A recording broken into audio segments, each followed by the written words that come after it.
நித்யானந்தா நித்யானந்தா நித்யானந்தா நித்யானந்தா நித்யானந்தா நித்யானந்தா நித்யானந்தா நித்யானந்தா. கதையின் மூலமாக அறிமுகம் செய்யலாம் இந்த நூல் எப்படி எழுதப்பட்டது என்று.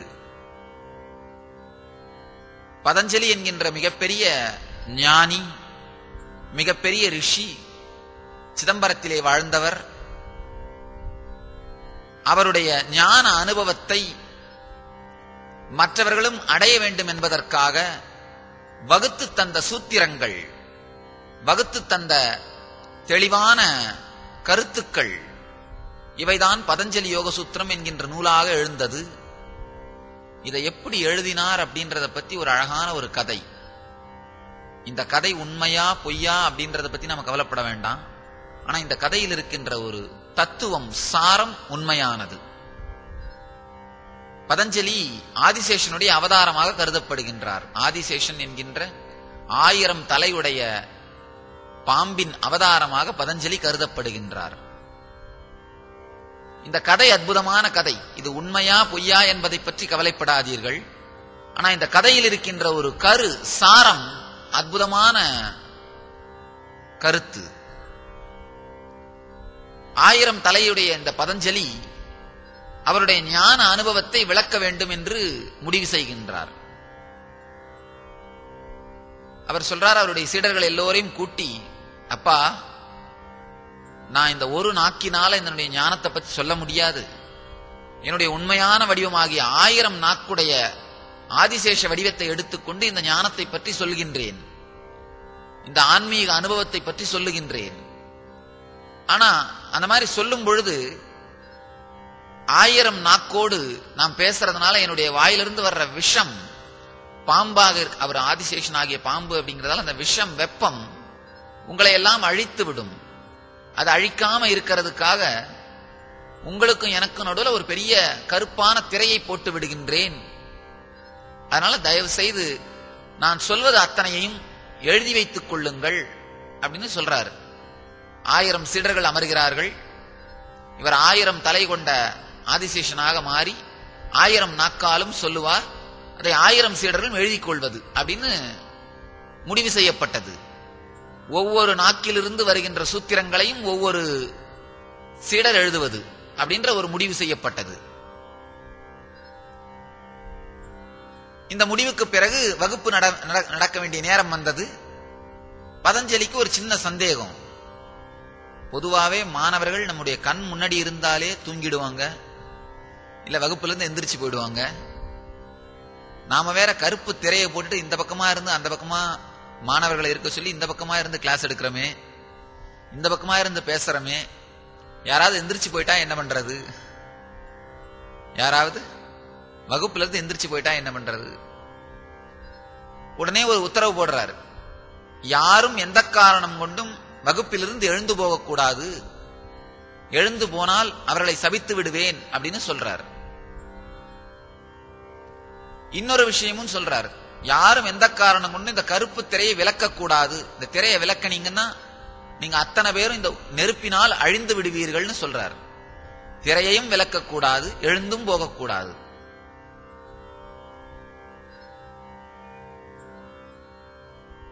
பதஞ்சலி உரையை துவக்கினார். ஆதிசேஷனுடைய வடிவத்தை எடுத்துக்கிட்டு பேச ஆரம்பித்தார். சூத்திரங்களாக, ஸ்லோகங்களாக பொழிகின்றார். மழை மாதிரி பொழிகிறார். 1000 சீடர்கள் உட்கார்ந்து வேக வேகமா எழுதிட்டு இருக்காங்க. முடிக்கிற நேரம், கடைசி நேரம், அந்த நேரம் பார்த்து ஒரு மாணவன் ஏதோ ஒரு காரணத்துக்காக எந்திரிச்சு வெளியில போயிடுறான். இந்த வெளியில ஒரு மாணவன் போனதுனால வெளியில போனவனுக்கு நாம என்ன தண்டனை தரலாம் அப்படின்னு கேட்கறதுக்காக முன்னாடி இருந்த அந்த மாணவர்களுடைய தலைவன் பதஞ்சலிக்கு அறிவிக்காமலேயே திரையை விலக்கி விடுகின்றான். பதஞ்சலிக்கு சொல்லாமலே திரையை விலக்கிடுறாங்க. திரையை விலக்கிய உடனேயே பதஞ்சலி 1000 நாக்கிலிருந்து வெளிப்பட்ட விஷத்தினுடைய வேகத்தினால 999 சீடர்களும் அழிந்து விடுகிறார்கள். அவர்கள் எழுதிய நூலும் அவர்கள் எழுதிய நூற்குறிப்பும் இந்த 999 சீடர்கள் மொத்த பேரும் எரிந்து விடுகிறார்கள்.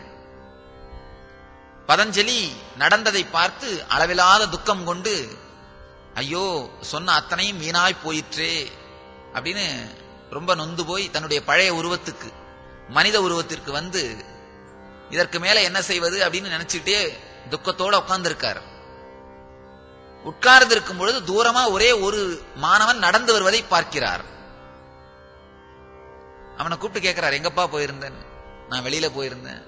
சரி, எவ்வளவு எழுதுன, அதையாவது எடுத்துட்டு வா அப்படின்னு சொல்றார். அந்த ஒரு மாணவன் எழுதிய புத்தகம்தான் நாம் இப்போது பார்க்க போகின்ற பதஞ்சலி யோக சூத்திரம். இது நடந்த கதையா அல்லது கட்டுக்கதையா என்பதை பற்றி கவலைப்படாதீர்கள். ஆனால் இந்த கதையில் சொல்லப்படுகின்ற ஒரு உண்மை, அதாவது விவரிக்க முடியாத ஒரு மிகப்பெரிய விஷயத்தின் ஒரே ஒரு துளி இந்த புத்தகத்தில் விவரிக்கப்பட்டிருக்கிறது அப்படிங்கறத சொல்றதுக்காக தான் இந்த கதையை எழுதியிருக்காங்க.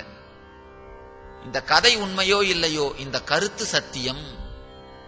சொல்லவே முடியாத, விளக்கவே முடியாத ஒரு அற்புதமான ஞான நிலையை அடைவதற்கான பாதையை அறிவியல் பூர்வமாக முதலாக பதஞ்சலி எழுதி தந்திருக்கின்றார். பதஞ்சலி தான் மெய்ஞானிகளுக்குள் இருக்கும் ஒரே ஒரு விஞ்ஞானி. எல்லா ஞானிகளுமே தன்னுடைய மெய்ஞானத்தை பல்வேறு விதமாக வெளிப்படுத்தினார்கள். தான் அடைந்த ஞானத்தை மற்றவர்களும் அடைய வேண்டும் என்பதற்காக பல்வேறு விதமான நூல்களை எழுதினார்கள், மெய்ஞானத்தை விளக்கினார்கள். ஆனால் பதஞ்சலி தன்னுடைய மெய்ஞானத்தை விஞ்ஞானபூர்வமாக வகுத்து தந்த மிகப்பெரிய ஞானி. பதஞ்சலிக்கு முன்போ பதஞ்சலிக்கு பின்போ யாரும் இந்த அளவுக்கு அறிவியல் பூர்வமாக ஒரு ஆன்மீக புத்தகத்தை, ஞான நூலை எழுதவில்லை. சூத்திரம் அப்படின்னா என்னன்னு கொஞ்சம் நம்ம ஆழ்ந்து தெரிஞ்சுக்கணும். தனக்குள் ஏற்பட்ட அனுபவத்தை மற்றவர்களுக்குள்ளும் ஏற்பட வைப்பதற்காக, மற்றவர்களுக்குள்ளும் அந்த அனுபவம் நடப்பதற்காக அவர்கள் செய்ய வேண்டிய நுட்பத்தை, செய்முறையை வகுத்து தரும் வார்த்தையைத்தான் சூத்திரம் என்கின்ற பெயரால் அழைக்கின்றோம். ஒரு ஞானி தனக்குள் ஏற்பட்ட மிகப்பெரிய ஆனந்த உணர்வை, ஞான நிலையை மற்றவர்களுக்குள்ளும் ஏற்பட வேண்டும் என்பதற்காக அவர்கள் செய்ய வேண்டிய நுட்பத்தை, செய்முறையை வகுத்து வைக்கின்றார். அந்த மாதிரி பதஞ்சலி வகுத்து தந்த செய்முறை நுட்பம் தான் பதஞ்சலி யோக சூத்திரம். பதஞ்சலி வகுத்து தந்த செய்முறை நுட்பம் தான் பதஞ்சலி யோக சூத்திரம்.